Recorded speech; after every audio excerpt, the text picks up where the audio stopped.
Hi guys, this is Christine, your relationship and mindset master doctor and your leverage for change. So today I want to just touch on what I believe is one of the major problems that the person with the dismissive avoidant attachment style has.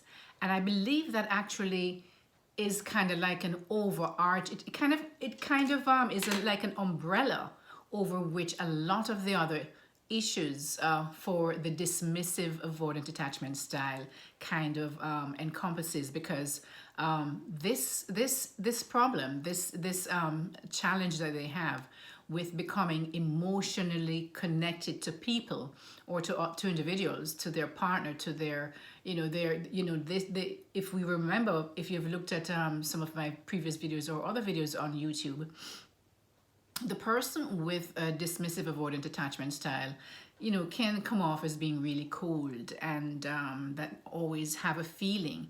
You always get the feeling that there is not quite, you can't see quite everything about, there's something held back always, and that there's always some kind of a barrier. You can come this far, but no further kind of thing. And that this person will not share things in an emotional way. For example, if you ask them a question, they won't be sharing it. Oh, I feel so good about it. Not this warm fuzzy feeling. They might tell you something that was that's more logical, a descriptor of how they, well, when I do this, this happens, but not really a feeling describing their emotions, right? They're just not very good at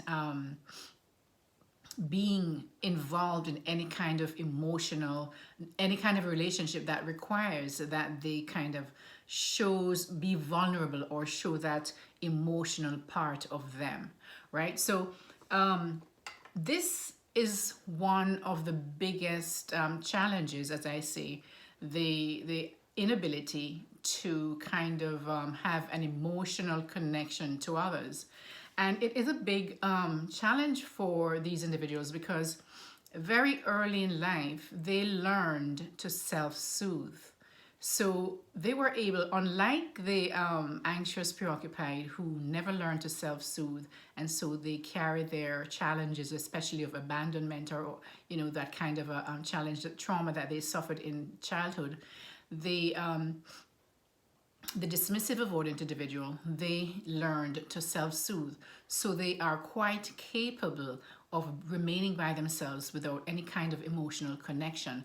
They actually fear emotional connection, because as children, when they sought emotional connection from their parents, it was never reciprocated. And after a while, they learned that they're never maybe they don't deserve that, or they're not worthy of that, and so they found other ways to self-soothe, right? So for the dismissive avoidant individual, it also, even though they're able to self-soothe, it comes up as a challenge, because now they are so comfortable where they are that they don't even, they're quite fine finding other ways to get over that challenge of getting emotionally connected. Because if you want to be emotionally connected to them, or you have some kind of subject that you have to discuss that might have some kind, require that there's some emotional intensity, maybe you have some kind of a disagreement,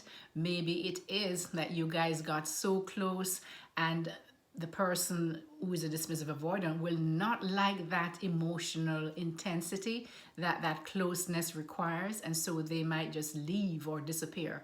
But because they have learned to self-soothe, it's easy for them to go ahead and just forget about the emotional connection they have with you, and actually go and just self-soothe in other ways, by maybe gaming, or some will even go to porn, other ways, different ways that these individuals self-soothe, right? They may go out clubbing, they may just binge watch TV, that kind of a thing. So this becomes a problem, as I said, because these individuals will not really seek out help, because they find a way of solving their problem, right? And so for individuals, though, who really want to really change the patterns of this behavior, because it is a pattern. You know, if the pattern is that when you get close to someone and you feel that you might love this person too much, and so you now feel vulnerable, right? And you don't want to feel that vulnerability, because that for you is not safe. It's not safe for you to be so vulnerable. So you might back off of that relationship, or leave, or just disappear for a while. And, you know, this causes friction with the other person, of course, right? So now, because instead of doing that, guys, instead of doing that, what you have to do, and it's probably one of the most difficult things, issues to really correct, because it requires that you actually face the pain of that, of going and connecting with someone because you feel so uncomfortable. It's going to be painful for you and really uncomfortable. But for you to actually, little by little, in small spurts, actually the person, say you're in a relationship with someone, and you know, this person you've had difficulty with this person, but you know you really care about this person and you don't want to lose them. You need to be vulnerable enough to sit down with them and understand that, okay, if I become vulnerable, yes, I could get hurt, but that is just a part of life. You know, so that is going to be difficult for you, but you have to be able to really kind of replace those old ways of responding to emotional intensity with new ways of doing that. That is the only way that you can rewrite those old patterns of responding, right? And it is going to require that you do it on a regular basis.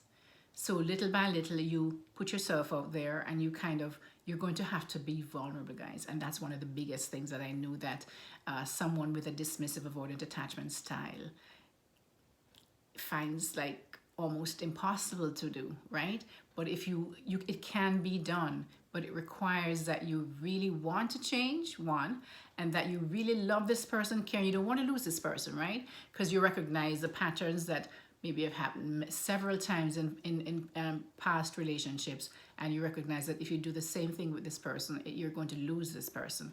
And if you want to change, you just have to open up to them and tell them how you feel when this happens, and really just to say, to allow them to almost partner with you to help you go through this process. If they love you enough, they will, you know, partner with you and understand that it is going to be difficult. So if they stay and they want to do that, then you guys can partner together, and, you know, little by little, this will allow you to open up to your partner, and little by little say to, you know, say to the person that, you know, I might fail, but I'm really going to give it my best, and, you know, really actually give it your best.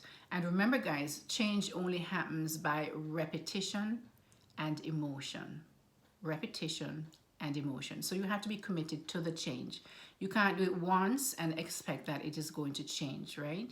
So I hope that kind of gives you some insight on, especially one of the biggest challenges, I believe, for the dismissive avoidant attachment style individual, and that is just dealing with emotional connection that requires some type of emotional intensity.